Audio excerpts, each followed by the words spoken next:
So let me stand here and tell you that I did not conquer Mount Everest. मैंने Mount Everest को फतेह नहीं किया है. Because I honestly believe from the bottom of my heart that no mountain in the world can be conquered. Everest cannot be conquered. Even when Jamling, even when Tenzing and Sir Edmund Hillary got to the top of Everest, they did not conquer Everest. We were mere guests on the top. हम Everest के मेहमान हैं, ठीक है, humble मेहमान हैं Everest के. सो इसके साथ मैं टॉप शुरू करना चाहता हूँ. अब आप बोलोगे कि हंड्रेड्स एंड हंड्रेड्स ऑफ लोग एवरेस्ट हर साल चढ़ते हैं. इस आजकल तो साल में करीबन 500 लोग एवरेस्ट चढ़ते हैं, तो क्या बड़ी बात है. तो मैंने Everest as a vegan climb किया, जैसे हमारे बिग बॉस जी ने बताया, और I am infamous for being the first vegan in the world to climb Everest. So I will tell you a story of why climbing Everest is as a vegan is no different than climbing it as a non-vegan. But पहले में एक बहुत ही important question है, why Everest? उस पर बात करना चाहता हूँ. और सर जॉर्ज मैलरी को भी ये क्वेश्चन पूछा गया था, why Everest? और उनका आंसर था because it is there. अब जस्ट किडिंग, मेरा ये आंसर नहीं है, मैं आपको मेरी बैक स्टोरी सुनाना चाहता हूँ. 2010 के अक्टूबर में आई डिसाइडेड दैट मुझे एवरेस्ट बेस कैंप जाना था. सो मैंने एक फ़्लाइट पकड़ी, मैं काठमांडू पहुँचा. 8 महीना ट्रेनिंग भी की थी उसके पहले. काठमांडू पहुँचा और फिर मैंने लूकला करके एक छोटा गांव है, वहाँ एक फ़्लाइट ली. After that for the next 10 days I walk through some of the most majestic scenery in my entire life and I reached Everest base camp. But Everest base camp में बहुत ही एंटी क्लाइमैक्स हो जाता है. आपको Everest base camp से Everest ही नहीं दिखता है. बट लकीली हमारी टीम ने एक बहुत ही अच्छा साइड टूर रखा था, जहां हम एक पहाड़ है जिसका नाम है पुमोरी, और उस पहाड़ के हम वहां कैंप कर रहे थे. सो 2 शाम वहां हम रहने वाले थे. और पहली शाम को जब हम डाइनिंग टेंट के अंदर थे, सब हम 12-13 क्लाइंबर्स थे, ट्रैकर्स थे, all chit chatting, exchanging stories, eating our food. Life was very good, chill था लाइफ, एकदम बहुत ही अच्छा था. और फिर किसी शेरपा गाइड ने मेरा नाम बाहर शाउट करना शुरू किया, कुंतल कुंतल. अभी पहाड़ में अगर कोई आपका नाम शाउट कर रहा है ना, it is almost always never good. तो मैं बाहर भाग के गया और मैंने पूछा क्या हुआ भाई. शेरपा लोग अच्छे से हिंदी में भी बात करते थे, तो मैं हिंदी में बात करते थे हम. तो उसने बोला सर आप टर्न मार के देखो. So I turned around and I saw what happened. The last rays of sunset were falling directly on Everest. Every other mountain was in the color of grey and blue, but Everest in middle was burning golden in color. और जब भी मैंने Everest को इस वे में देखा, I fell in love. Bollywood का dialogue है ना, पहली नज़र में प्यार हो गया. तो मुझे एवरेस्ट के साथ पहली नज़र में प्यार हो गया. और मेरी वाइफ बोलती है कि मैं तेरी 5वीं प्रायोरिटी बन गई लाइफ की. But anyway, I decided that I was going to climb to the top of Mount Everest, as much impossible as it sounds to me. And I came back home और मैंने घर वालों को announce किया मैं Everest चढ़ने वाला हूँ. तो सबसे पहला ये बोलते ना रिएक्शन क्या था, तो उन्होंने बोला कुंतल तू पागल हो गया है. गुजराती में बोलते पागल थे क्यों कुंतल. सो मैंने बोला ओके ठीक है. And then you know everyone was like नहीं होगा तेरे से. I was 110 kilos back then. तो ये है तेरा, वो है, ऐसा है वैसा है, नहीं होगा तेरे से. And then they also said कि तू वीगन है. वीगन है, नहीं अंडा नहीं खाएगा, मांस नहीं खाएगा, बटर नहीं खाएगा, दूध नहीं खाएगा, दही नहीं पिएगा, चीज नहीं खाएगा. How are you going to build the fitness, the stamina required to reach the top of Mount Everest. ये सब तेरे से नहीं होने वाला है. One thing that I told myself at that point was that I am going to climb Everest as a vegan, otherwise मैं करने ही नहीं वाला हूँ इस चीज़ को. क्योंकि मेरे माइंड में बहुत ही क्लैरिटी था कि मैं किसी एनिमल को हार्म करके नहीं जाने वाला हूँ, किसी एनिमल के लाश पे मैं पैर रख के टॉप पे नहीं जाने वाला हूँ. ये मेरे माइंड में बहुत ही क्लैरिटी थी इस चीज़ के बारे में. सो और ये भी था ना कि अगर मैं एवरेस्ट एज अ वीगन चढ़ लूँगा तो सारी दुनिया को मैं दिखा सकता हूँ कि वीगन जीवन शैली में कोई भी प्रॉब्लम नहीं है. सो ये मेरे माइंड में बहुत ही क्लैरिटी थी इस चीज़ की.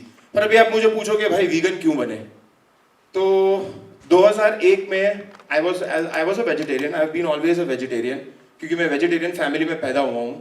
तो 2001 में मैं यूनाइटेड स्टेट्स में मास्टर्स करने गया था.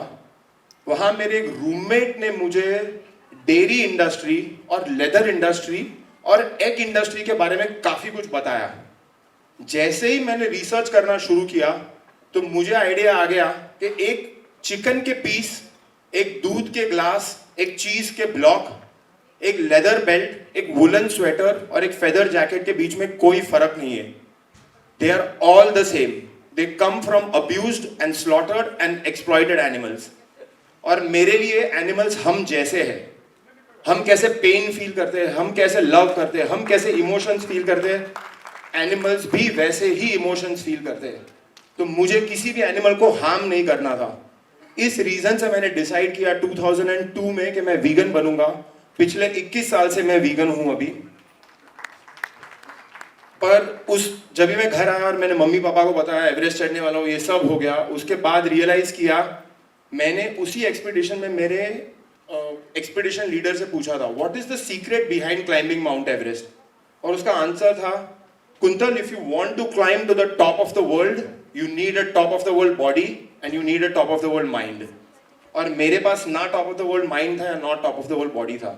तो अगले 4 साल I spend training to create a top of the world body and mind. And 2014 में I made my first attempt at climbing Mount Everest. Unfortunately, this attempt was cut short by a massive accident in Khumbu Icefall, जिसमें 17 Sherpa guides की death हो गई। 17 Sherpa guides, imagine, some of the best climbers on the planet एक ही जगह पे एक ही instant में मर गए। Big big chunks of ice, perhaps the size of this entire screen, fell on them and crushed them to death. हमारा expedition cancel हो गया, हम टर्न मार के घर आ गए। I went back to climb Everest in 2015 and ठीक ठाक चल रहा था सब कुछ, एक्सेप्ट अप्रैल 25 को one of the largest earthquakes to hit Nepal in a century, a 7.9 magnitude earthquake happened. That earthquake created an avalanche which swept through the entire base camp. I still remember seeing the avalanche for the first time. From the left of the sky to the right of the sky, the entire sky was filled with just snow and ice. As if एक बड़ा tsunami आने वाला था हमारे ऊपर. In that moment, I didn't think that I was going to die.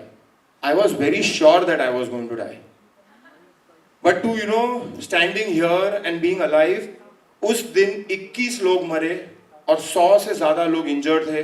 जैसे colonel Ranveer Jammwal ने पहले ही बताया था इस पूरे स्टोरी के बारे में, कैसे इंडियन आर्मी ने पूरा हेल्प भी किया था उस पूरे सिचुएशन के through. And then Satyarup is also going to show you towards the end इस पूरे एवलांच का एक वीडियो, जिस वीडियो में वायरल हुआ था पूरे इंटरनेट पे, और मैं उस वीडियो में भी हूँ। तो सत्यरूप उस वीडियो के बारे में आपको बताएगा और थोड़ी स्टोरी भी बताएगा। But luckily I stayed alive. I am super grateful.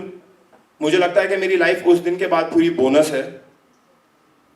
सो जैसे ही मैं घर गया, काफी लोगों ने बोला कुंतल तू 2014 में गया 17 मरे, तू 2015 में गया 21 मरे, तू जाना बंद कर दे लोग मरना बंद हो जाएंगे।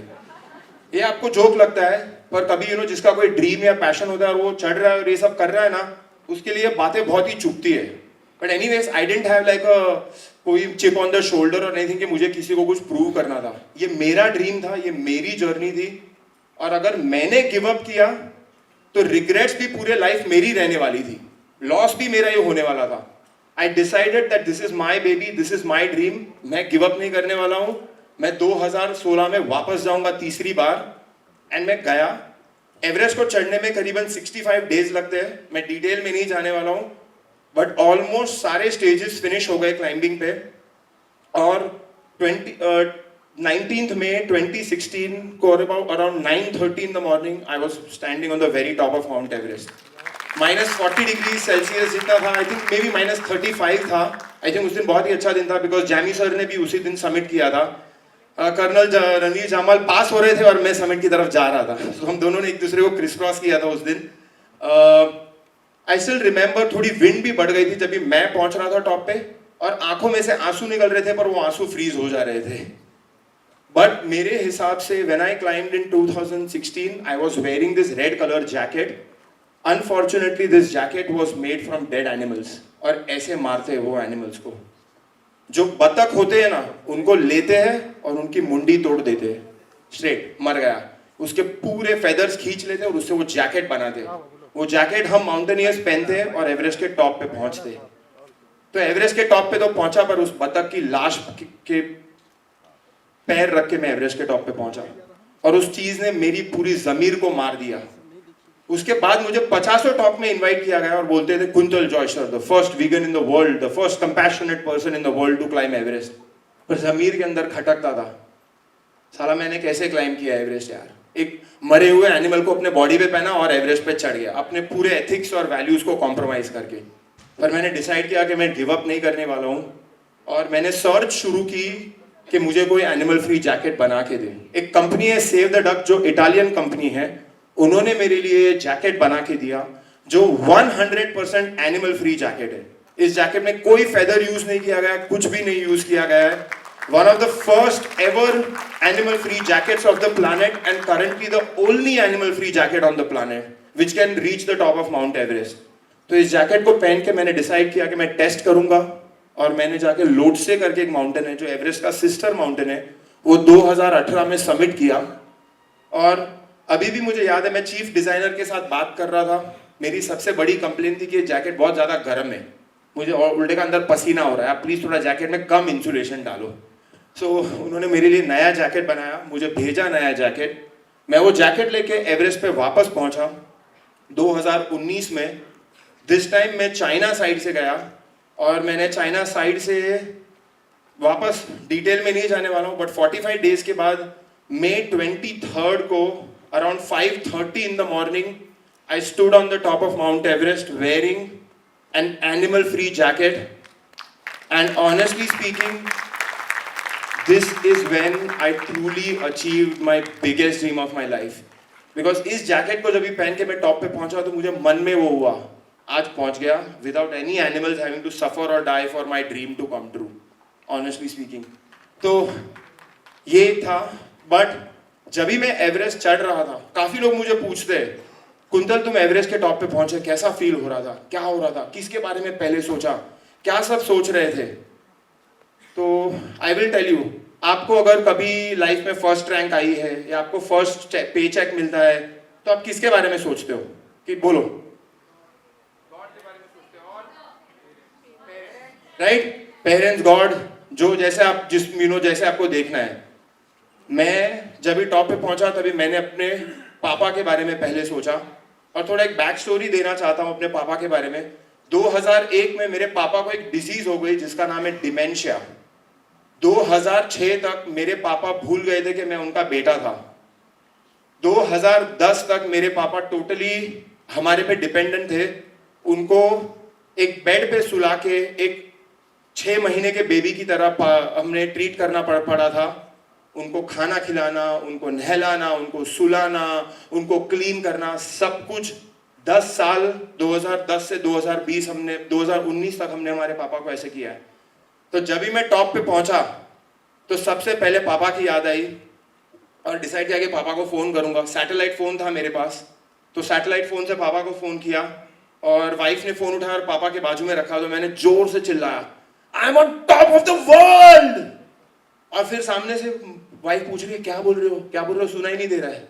है थोड़ा ऐसे, यार टॉप ऑफ द वर्ल्ड से चिल्लाने को भी नहीं हो रहा, और ये लोग वापस चिल्लाने वाले।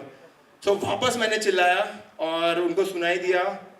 मेरे लिए बहुत ही एक इम्पॉर्टेंट चीज़ थी। मुझे तो पता था मेरे पापा तो मुझे पहचानते भी नहीं, उनको कुछ फ़र्क भी नहीं पड़ता मैंने एवरेस्ट चढ़ाया नहीं। बट मे भी मेरा मानना ये था कि अगर माइंड में अगर ऐसा भी फीलिंग आ गया कि यार मेरे बेटे ने अपने लाइफ का सबसे बड़ा ड्रीम कंप्लीट कर दिया है, और अगर उस चीज़ ने उनको मुंह पे एक स्माइल दे दी, मेरे लिए तो मेरा एवरेस्ट वो था। ये एवरेस्ट तो ठीक है यार, चढ़ गया, ये सब ठीक है, वीगन ये सब ठीक है, पर अगर पापा के मुंह पे स्माइल आ गई, मेरे लिए बहुत बड़ी चीज़ थी। सो वो एक स्टोरी आपके साथ शेयर करना चाहता था। सिर्फ एंड में ये एक बताऊंगा कि काफ़ी सारे स्पीकर्स ने आज काफ़ी सारे बातें की है। आई थिंक अगर आप एक की टेक अवे अगर यहाँ से लेके जा सकते हो, तो मेरे हिसाब से ये की टेक अवे होगा कि take a step back and find what your Everest in life is. सब बोलते हैं डोंट गिव अप, ये मत करो, वो मत करो, बहुत दिक्कतें आएगी, ये आएगी। अरे वो सब कुछ आएगा अगर तुम्हें पता है तुम्हारा एवरेस्ट क्या है। अगर पता ही नहीं है तुम्हारा एवरेस्ट क्या है तो क्या करोगे? When I found my Everest, I got the drive and the relentless pursuit. जो आपने बोला था ना जिद, मुझे मेरा एवरेस्ट मिला ना तभी वो जिद मिली मुझे.